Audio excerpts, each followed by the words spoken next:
Tersisa beberapa detik lagi. Sriwijaya FC dan pelanggaran kali ini. Wow, sebuah tindakan yang sangat tidak terpuji oleh pemain Sriwijaya FC terhadap Fahmi. Ya, tindakan yang berbahaya bagi Ridwan. Ya, Yang jelas-jelas melakukan pemukulan di depan wasit. Melakukan gerakan yang sangat tidak perlu. Tampaknya dilandasi rasa frustrasi, Bung. iya.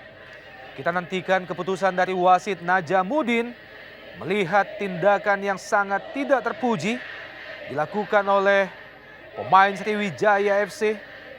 Tampaknya Muhammad Ridwan setelah menerima sliding dari Fahmi. Ya, tampaknya dia emosi, tidak bisa menerima. Kita nantikan Ya. keputusan wasit Najamuddin, ya. Dan tampaknya keputusan tegas diberikan oleh wasit Najamuddin terhadap Muhammad Ridwan dengan memberikan kartu merah, Bung. Ya, memang sulit untuk Najamuddin tidak mengeluarkan kartu merah. Mau kita lihat bagaimana Ya. dari gerakan memang pemukulan itu disengaja oleh mantan bek Pelita ini.